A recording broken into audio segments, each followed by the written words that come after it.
یہ تو پہلے بتاؤ کہ تم مسلمان بھی ہو کہ نہیں. مسلمان یوں ہوا کرتے, آنکھ مسلمان والی نہیں, زبان مسلمان والی نہیں, ہاتھ مسلمان والا نہیں, دل مسلمان والا نہیں, نیت مسلمان والی نہیں. یہ مسلمانی ہے؟ صحابہ اکرام رضوان اللہ تعالی علیہ مجمعین, اللہ تعالیٰ کی کروڑا رحمت نازل ہو حضرات صحابہ اکرام کی قبروں پہ. دربار رسالت ہے, سب کہہ دو صلی اللہ علیہ وسلم. سبحان اللہ, کتنے خوش نصیب تھے وہ لوگ جو محمد کریم صلی اللہ علیہ وسلم کی مجلس میں بیٹھا کرتے تھے. کانوں میں آواز آتی تھی مصطفیٰ کریم کی, دیدار ہوتا تھا امام الانبیاء کا. کتنے خوش نصیب تھے یہ لوگ. جنگ سے واپس آئے صحابہ اکرام, ایک لڑکی کو پکڑ کے لائے جو لڑنے آئی تھی, کفار کے ساتھ مل کر مسلمانوں کا مقابلہ کرنے آئی. میدان جہاد میں سے صحابہ کرام پکڑ کے لائے. قیدی ہے, کافرہ عورت ہے, غیر مسلم ہے. شہنشاہ کائنات حضرت محمد الرسول اللہ صلی اللہ تعالی علیہ وسلم کے دربار میں لا کے بٹھا دیا. ننگے سر ہے, ننگے منہ ہے, ننگے ہاتھ پیر ہیں. اللہ اکبر, اللہ اکبر. کبھی آپ نے سوچا نہیں کہ تو کتنے بڑے نبی کا امتی ہے, کتنے بڑے سردار کا غلام ہے.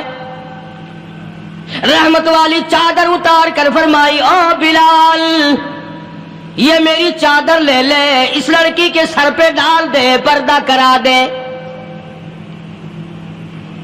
عرض کیا گیا کسی کافر کی لڑکی ہے, یہودی کی لڑکی ہے, عیسائی کی لڑکی ہے, غیر مسلم کی لڑکی ہے, میدان جہاد سے گرفتار کر کے لائی گئی, قیدی لڑکی ہے, لڑنے آئی تھی, مارنے آئی تھی. اسلام کی دشمن ہے, دین کی دشمن ہے, قرآن کی دشمن ہے, مذہب کی دشمن ہے, خدا اور اس کے رسول کی دشمن ہے. اللہ تعالیٰ کے نبی حضرت محمد کریم صلی اللہ علیہ وسلم نے فرمایا, او لوگو ٹھیک ہے لڑکی کافر کی ہے, کفر کی حالت میں پلی ہے, کفر پھیلانے آئی ہے, کفر کو بچانے آئی ہے, اسلام کا مقابلہ کرنے آئی ہے, اسلام کو مٹانے کے لیے آئی ہے. پر اے میرے دیوانوں, یہ تو بتاؤ اپنے باپ کافر کے دربار میں بھی ننگے سر بیٹھے اور میں کالی کملی والے کے دربار میں بھی ننگی بیٹھے. سبحان اللہ. پھر اس دربار میں اور میرے دربار میں کیا فرق ہوگا؟ وہ کافر کا دربار ہے, یہ شہنشاہ کائنات کا دربار ہے, رحمت للعالمین کا دربار ہے, ساقی کوثر کا دربار ہے, شافی محشر کا دربار ہے, اللہ کے محبوب کا دربار ہے, آمنہ کے در یتیم کا دربار ہے, فاطمہ الزہرا کے ابا کا دربار ہے. اور بلال جلدی کر, میرے دربار میں کافر کی بیٹی آئے, میں اس کا بھی پردہ کروں گا.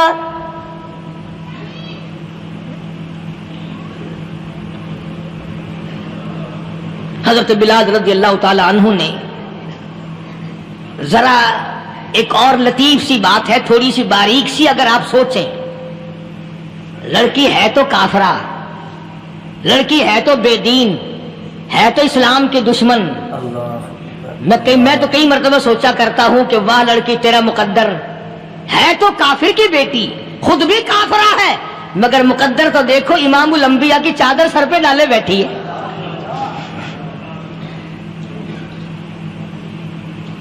کہاں سوچیں یہ چیزیں, ہمارے دماغ یہاں تک کہاں رسائی کرے. میرا تو دل چاہتا اگر میں ہوتا اس کافر بیٹی کے ہی پاؤں دھو کر پی لیتا.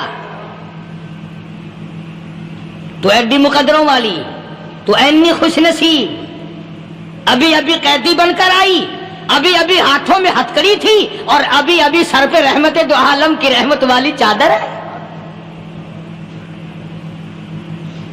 اور پھر آپ نے پوچھا, اب تو کیا چاہتی ہے, کیا چاہتی ہے؟ اللہ اکبر. کہنے لگی میرے گھر پہنچا دو, میں اپنے گھر جانا چاہتی ہوں. دو نوجوان صحابہ کو بلایا, فرمایا کہ انسانی رشتے کا تقاضا ہے, لڑکی نے ہم سے پناہ مانگی اور اپنے گھر جانا چاہتی ہے, ہم نے اس کو معاف کر دیا, جاؤ گھر چھوڑاؤ. اب گھر پہنچانے کا مطلب یہ تو تھا نہیں کہ حسین گائی پہنچا دو، دولت گیٹ پہنچا دو، خدا جانے کتنی دور گھر ہوگا، لڑنے جو آئی تھی. یوں لکھا ہے علماء اکرام نے، ذرا توجہ کریں. اور سچی بات تو یہ ہے، اپنے دامن میں بھی ہاتھ مار کے دیکھو کہ ہم کیسے ہیں. محمد الرسول اللہ صلی اللہ علیہ وسلم کے دو جوان دیوانے ساتھ ساتھ اس کے چلتے ہیں، ایک ادھر چل رہا ہے ایک ادھر چل رہا ہے. جنگل کا راستہ ہے، رات بھی راستے میں آئی ہے. نوجوان لڑکی کا بیان ہے، اپنے بھائی کو جا کے کہتی ہے یہ دو نوجوان میری ساتھ راستہ چلتے آئے، میری ساتھ سفر طے کرتے آئے، پر اے میرے بھائی جان، رب کائنات کی قسم مجھے تو یوں معلوم ہوتا تھا دونوں اندھے چل رہے. مجال ہے میری طرف نظر اٹھائی ہو. یہاں تو رکشے والے کا داؤ لگ جائے وہ بعد نہیں آتا، ٹانگے والے کا داؤ لگ جائے وہ بعد نہیں آتا، اور پیر صاحب تو اپنے یہاں سے خشک جانے کیسے دیں گے؟ کیوں جانے دیں؟ کیا مطلب؟ یہ شرافت ہے، یہ دین ہے، یہ اسلام ہے.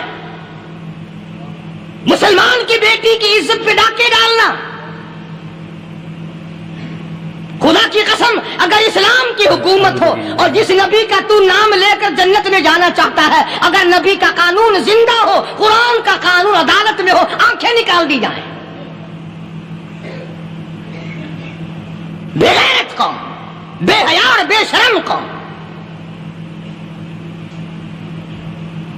شرم نہیں آتی کہ زندگی کس طرح بسر ہوتی ہے. یہ کافروں کی بیٹیاں ہیں، یہ کسی یہودی کی بیٹیاں ہیں. چکلے چل رہے ہیں، بدماشی کے اڈے چل رہے ہیں، سب کو پتا ہے، افسروں کو پتا ہے، چھوٹے بڑوں لیڈروں کو پتا ہے. کون روکے؟ کس لیے روکے؟ سبحان اللہ. پھر یاد رکھو بات محمد کریم صلی اللہ علیہ وسلم کی، فرمایا جس ملک میں جس شہر میں زنا ہوگا، اللہ کے نبی نے فرمایا وہ جس دن برباد ہوگا آواز بھی نہیں آئے گی.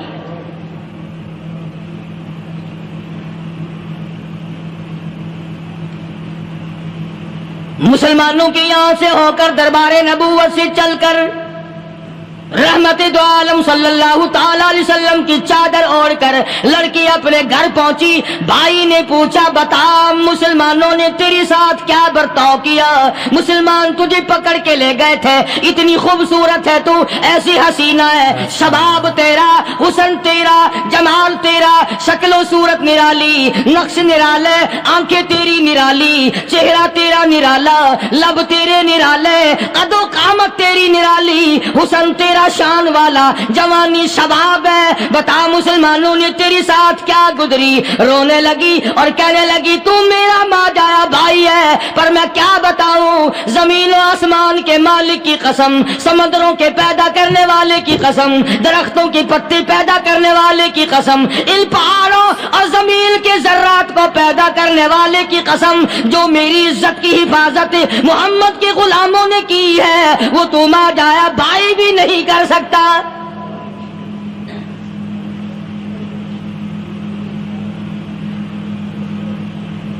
صداقت صداقت ہوتی ہے، حقیقت حقیقت ہوتی ہے، چھپتی تو نہیں.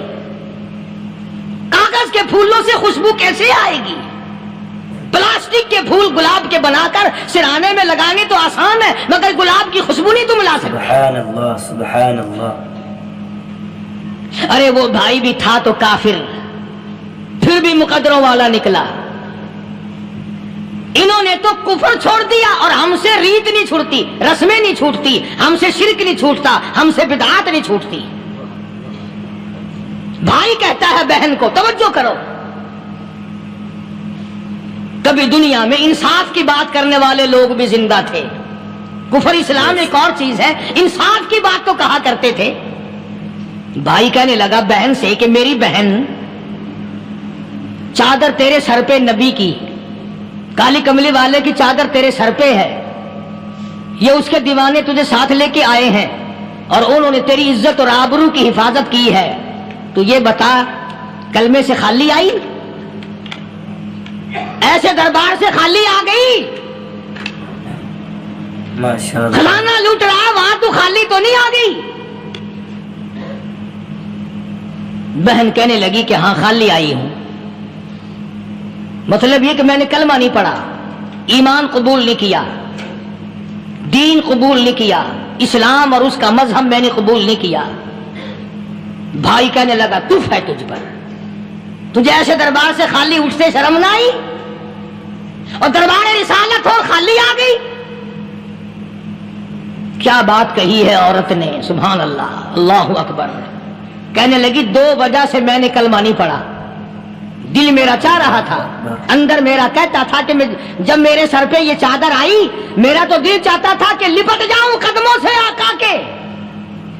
بھائی میرا دل چاہتا تھا میں کھڑی ہو جاؤں دربار میں اور یوں کہوں میرا دل ہو تیرا گھر ہو، میرا دل ہو تیرا گھر ہو، تیرا در ہو میرا سر ہو، تمنا مختصر سی ہے مگر تمہید کولانی۔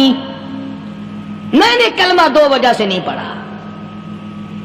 پہلی وجہ تو یہ کہ جب تو سنتا، تجھ تک یہ بات پہنچتی کہ میری بہن نے کلمہ پڑھ لیا، تو شاید تیرے دماغ میں یہ بات نہ آ جائے کہ میری بہن سے مسلمانوں نے زبردستی کلمہ پڑھوایا ہوگا، اس لیے میں نے نہیں پڑھا۔ تیرے دماغ میں یہ بات نہ آئے کہ مسلمانوں نے مجبور کر کے، قیدی بنا کر کے جو لے گئے تھے، مجبور کر کے کلمہ پڑھایا، اور میری بہن نے ڈر کے مارے کلمہ پڑھا۔ کلمہ پڑھنے کا پختہ پروگرام ہے، مزہ تو اب آئے گا نا، یہاں سے آزاد ہو کر جاؤں گی۔ اور دوسری بات اس نے اور پتے کی کہی، کہنے لگی بھائی میں نے کلمہ اس لیے بھی نہیں پڑھا کہ بہن جنت میں جائے بھائی دوزخ میں جائے، اصل میں تجھے لینے آئی ہوں، دونوں چل کر اس دربار کی غلامی کریں گے۔ میں نے یہ خوف کھایا کہ میرا بھائی غصے میں آ کر کفر پر اور مضبوط نہ ہو جائے، اس لیے مجھے آنے کی کوئی ضرورت نہیں تھی۔ اور کہنے لگی او میرے بھائی وہ دربار کوئی واپس آنے کا تھوڑا ہی ہے، وہاں تو جو گیا قربان ہو گیا، جو گیا قربان ہو گیا۔ چلو چلتے ہیں دونوں بہن بھائی آ کر حضور اکرم صلی اللہ علیہ وسلم کے ہاتھ پہ کلمہ پڑھ کر مسلمان بن جاتے ہیں۔ وہ نبی کی ایک بات دیکھ کر کلمہ پڑھ کر مسلمان بن گئے۔ ہمارے سامنے لاکھوں حدیثیں، ہزاروں قرآن کی آیتیں ہیں، پر ہم آج تک مسلمان نہ بنے۔ اللہ جب مرضی آئی نماز پڑھ لی، جب مرضی آئی زکات دے دی، جب مرضی آئی قرآن پڑھ لیا، جب مرضی آئی دین ایمان کر لیا، مرضی آئی چوری کر لی، مرضی آئی ٹھگی مار لی۔ اس کا نام دین نہیں ہے، اس کا نام ٹھگی اور فریب ہے۔ اس لیے قرآن کریم نے للکار کی کہا تأمرون الناس بالبر وتنسون انفسکم وانتم تتلون الکتاب۔ دوسروں کو اسلام کا نام لیتے ہو، دوسروں کے سامنے مسلمان بنتے ہو، حالانکہ تم کتاب پڑھتے ہو اللہ کی۔ افلا تعقلون، سوچتے کیوں نہیں ہو کہ تم کدھر چلے ہو؟ کیا پروگرام بنائے بیٹھے ہو؟ زندگی کا لاہ عمل یہ تو نہیں ہونا چاہیے جو تم نے بنایا ہوا ہے۔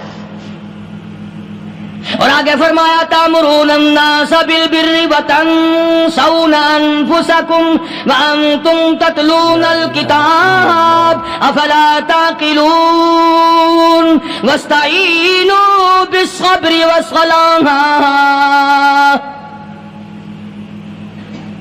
اگر تکلیف آئے، پریشانی آئے، کوئی مصیبت آئے تو صبر اور نماز کے ساتھ قائم رہو، یعنی صبر نماز کے بغیر حاصل نہیں ہوگا، اور نماز قبول ہوگی تو صبر خود بخود آ جائے گا۔ چنانچہ اللہ والوں کی زندگی کا مطالعہ کرو، کتابیں اور حالات پڑھ کر کے دیکھو کہ انہوں نے ساری عمر میں ایک ایک نماز بھی ضائع نہیں ہونے دی، تمام عمر میں ایک ایک نماز ضائع نہیں ہونے دی۔ اور ہم لوگوں کی جوانی یوں ہی بیت جاتی ہے، جوانی یوں ہی گزر جاتی ہے۔ اسی کو کہتا ہے کہ کچھ نہ پرواہ کی میرے دین کی، آج میں تمہاری پرواہ کیسے کروں؟ وَإِنَّهَا لَكَبِيرَةٌ إِلَّا عَلَى الْخَاشِعِينَ۔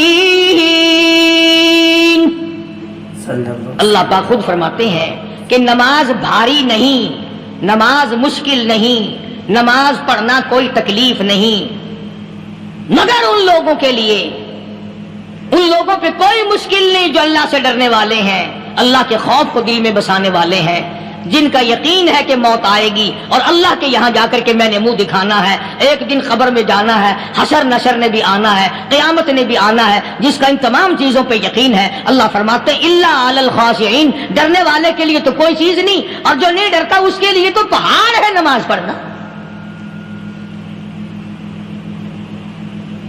صحابہ کرام نے تو ایسی ایسی نمازیں پڑھی۔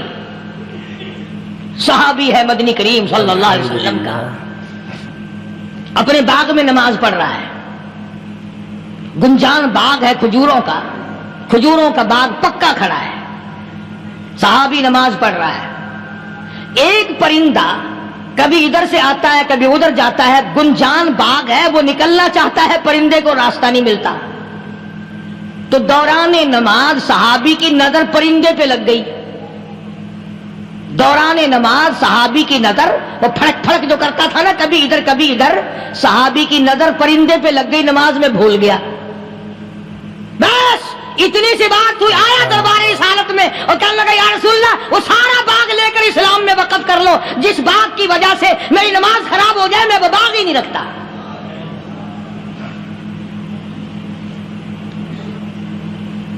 ہمارے یہاں بھی کوئی عظمت ہے نماز کی، کون پرواہ کرے؟ ان لوگوں کے یہاں تمام کا تمام نظام دین کا اپنا بنایا ہوا نہیں، جو دربار رسالت صلی اللہ علیہ وسلم سے نظام ملا نماز کا، انہوں نے صحیح معنوں میں وہ قائم کیا ہے۔ کیسی مشکل میں ہوئے، کہیں بھی ہوئے، جس حالت میں بھی ہوئے، نماز پڑھنی ہے، ادا کرنی ہے۔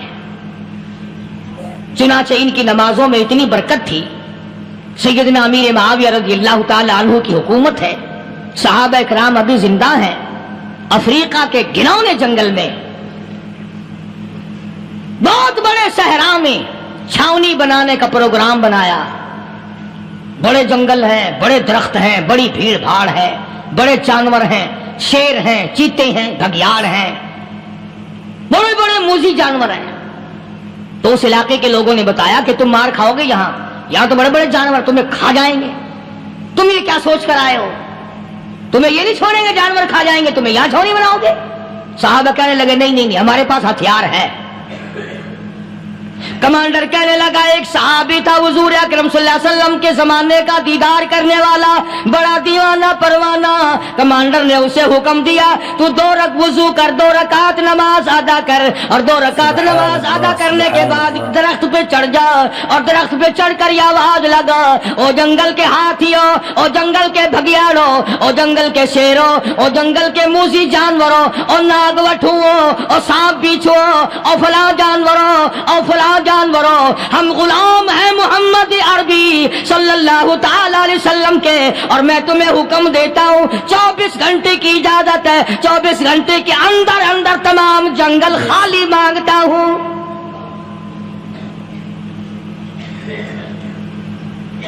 ماشاء اللہ نافذ کر دیا حضور کے غلام نے، ہاتھیوں پہ، جانوروں پہ، چیتوں پہ، بھگیاڑوں پہ، شیروں پہ،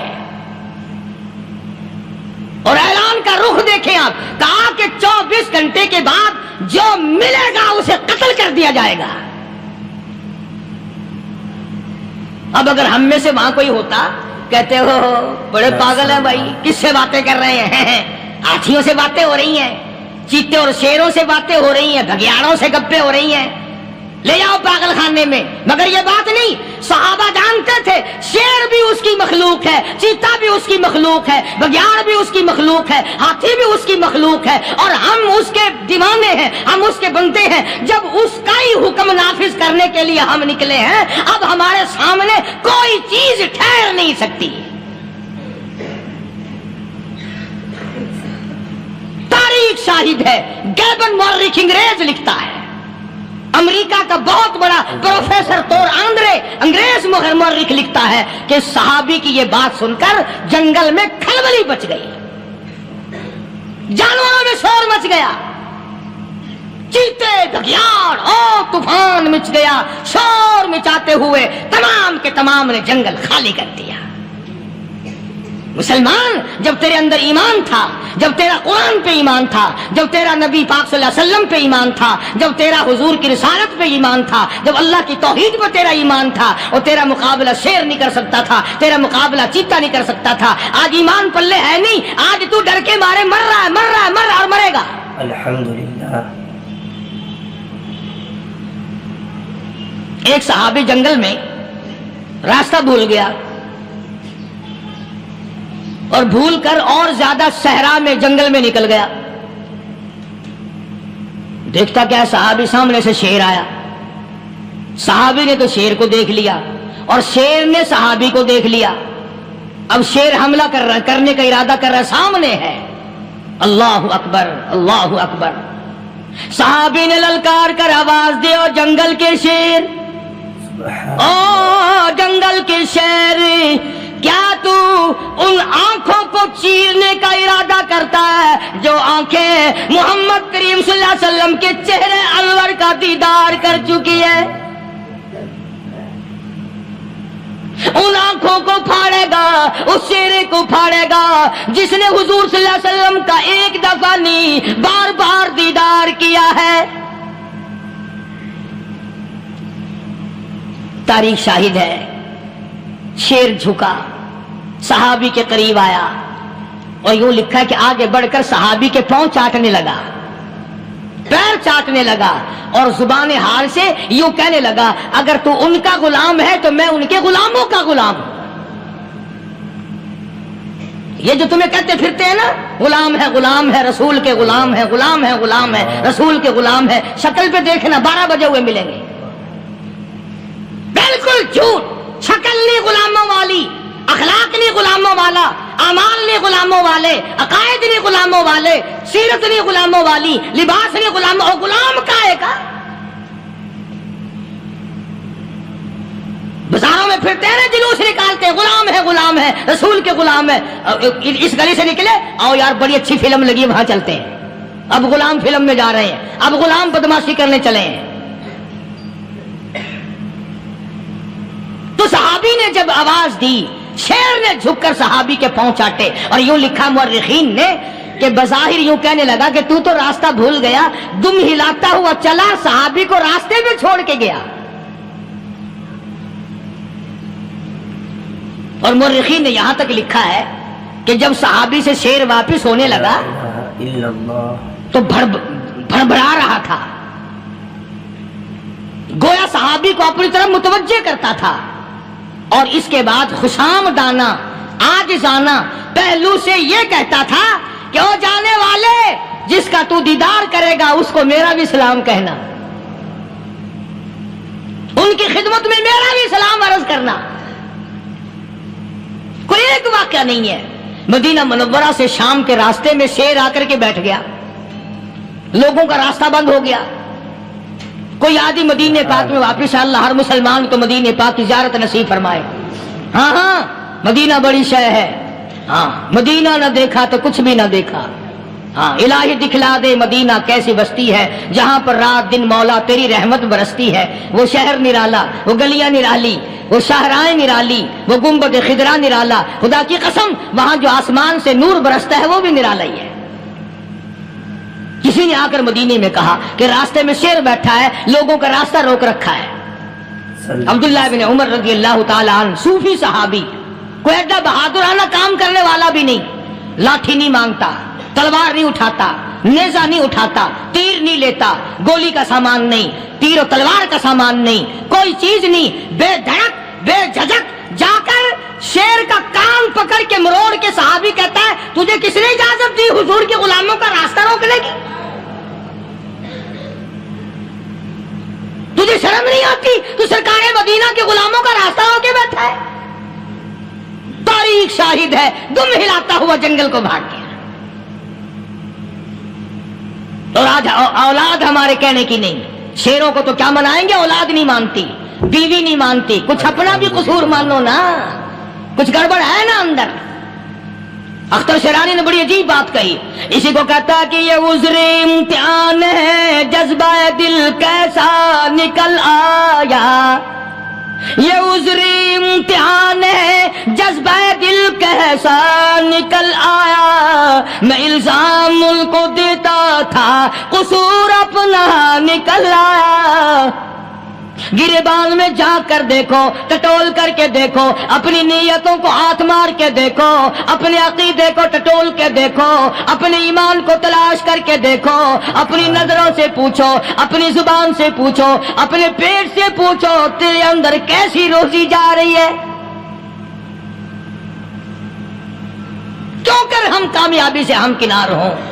یہ خلقت پھر ہمارے لیے غیر کیوں نہ بنے؟ یہ سارا جہان ہمارا دشمن کیوں نہ بنے؟ صحابہ تو ایسے بے دھڑک تھے, کسی شہنشاہ کی پرواہ نہیں کیا کرتے تھے, کسی شہنشاہ کی اللہ والے نہیں کرتے تھے. تم تو بڑے پیروں کو ماننے والوں, پر جو میں بات بتاؤں گا پیر کی وہ نہیں مانو گے. مجدد الفسانی سرہندی سب کہہ دو رحمت اللہ علیہ, نقشبندی خاندان کے سربراہ ہیں, بہت بڑے بزرگ ہیں. پکڑ کر کے لے گئے حکومت والے, بادشاہ کو سجدہ کرانا ہے, بادشاہ کو سجدہ کرانا ہے. وہ کائے کا سجدہ کرتے تھے؟ وہ کسی سے ڈرتے ہی نہیں تھے. اللہ والا کسی سے ڈرا ہی نہیں کرتا. تو یوں سنا کہ انتظام کیا گیا کہ دربار کے قریب جا کر ایک دیوار بناؤ, اس میں ایک چھوٹی سا روشن دان دریچہ موری لگاؤ, جس میں سے جھک کر بندہ اندر داخل ہو, تاکہ ایک دفعہ جھک جائے صحیح. یہ پیر, یہ درویش, یہ قلندر, یہ ولی, یہ مولوی جو اکڑا ہوا ہے اسے جھکا لو جس طرح سے بھی ہو سکے. اب تمہاری نظروں میں تو ہماری کوئی قیمت نہیں. تم جو یہاں جمعہ پڑھنے آتے ہو, تمہارے خیال میں ہماری کوئی قیمت نہیں. وضو کیا, سنتیں پڑھی, جمعہ پڑھایا, بس ہمیں نہ کوئی جانتا ہے نہ کوئی پہچانتا ہے. تم کیا جانو کہ صوبائی ہوم ڈپارٹمنٹ میں ہمارے تذکرے, مرکز گورنمنٹ میں ہمارے تذکرے, کون سیدھا چل رہا ہے, کون الٹا چل رہا ہے, کون ہمارے لیے خطرناک ہے. اور تمہیں کیا پتا, ہمیں تو لوگ ڈبل سٹار لکھتے ہیں. مجدد الفسانی سرہندی رحمت اللہ علیہ کے لیے کھڑکی بنائی گئی, جھک کر داخل ہوگا, اسی بہانے سے جھک جائے گا. مگر اللہ والوں کو عقل اللہ ہی عطا کرتا ہے. جب وہاں گئے نا, انہوں نے کہا جی اس میں سے داخل ہو کے اندر چلنا ہے. مجدد صاحب نے پہلے دونوں پیر داخل کیے, بجائے یوں جھک کر داخل ہونے کے یوں لمبے ہو کے داخل ہوئے. پیر اندر پہلے داخل کر لیے, یعنی اور بے ادبی کی کہ پیر پہلے لے, میرے پاؤں ہے تیرا سر ہے, لاؤ ملاقات کر. اللہ والا جھکا ہی نہیں. پر اس اللہ والے کو یہ پتا نہیں تھا کہ میں تو زندہ کے سامنے نہیں جھکتا, یہ مرووں کے سامنے جھکتے پھریں گے لوگ. انہیں یہ پتا نہیں تھا کہ یہ قبروں کی مٹی چاٹتے پھریں گے, یہ رات دن شرک کی لعنت میں گرفتار ہو کر کے مریں گے. لگے ہوئے ہیں میلے, بھر بھر کے خلقت جا رہی ہے. پھوڑے پھنسی کا علاج ہوگا, بیماریوں کا علاج ہوگا, پانی چشمے کا پی آؤ, پانی چشمے کا پی آؤ. مخدوم رشید کے علاقے کے سارے سال اس کھڈے میں لوگ بھاگتے ہیں, اور انشاءاللہ یہ اس مہینے میں جا کر وہ گو کا ملا ہوا تبرک پی کے آتے ہیں. بڑا بہترین تبرک ہے وہ. نوح علیہ السلام کی قوم نے کشتی پخانہ کر کر کے بھر دی تھی نا. حضرت نوح علیہ السلام اللہ کے حضور میں رو پڑے, فرمایا دیکھ میرے رب, تو نے حکم دیا, کہاں سے لکڑیاں لایا, چختے چیرے, تختوں کو جوڑا, اتنی محنت کی, میں نے کشتی بنائی, اور ان ظالموں نے ہاگ ہاگ کے بھر دی. فرمایا میرے نو گھبرانا, اگر انہی سے نہ چٹوا دوں تو میری خدائی کیا ہوئی. گھبرانا, 950 سال مار کھانے والے پیغمبر, میں تیرا ساتھی ہوں, تو کیوں گھبرایا. کانوں تک لبا لب پخانا کر کر کر کے بھر دی. قوم میں بیماری پھیل گئی. جو عورت چلے کہاں چلی, کہ نوح علیہ السلام نے کشتی میں پخانا کرنے چلی. جو بڈھا پرانا پیپا جائے, بڑے میاں کہاں جا رہے ہو, کشتی میں پخانا کرنے چلا ہوں. اللہ میاں نے خارش کی بیماری بھیج دی. چھوٹے بڑے, امیر غریب, جوان بوڑھے, مرد اور پھرے آگا پیچھا کھجاتے ہوئے, کسر کسر کسر کسر تنگ ہو گئے سارے. وہ ایک بڈھا بڑا خارش کا مارا ہوا تنگ بیمار بھی بعد نہ آیا. وہ کشتی کے کنارے پہ بیٹھ کے پخانا کرنے لگا نا, پیر پھسل گیا, دھڑم اندر تبرک کے. اور وہ ساری جان لتھڑ گئی، سارا سن گیا. باہر آ کے پانی پونی سے صاف کیا، وہ جہاں جہاں گندگی لگی تھی نا وہ خارش ہی ختم ہو گئی. چڑھ گیا درخت پہ، کہنے لگا آؤ خارش کی دوا مل گئی، بیماری کا علاج مل گیا، آؤ آؤ مفت. آ گئی دنیا بیماری میں، اور کیا چاہیے؟ بھاگی بھاگی خلق. انہوں نے کہا ہے، انہوں نے کہا بظاہر دیکھنے میں یہ گند ہے، یہ کھاج کی دوا ہے، من لو اٹھا کے. لب بھر بھر کے لوٹ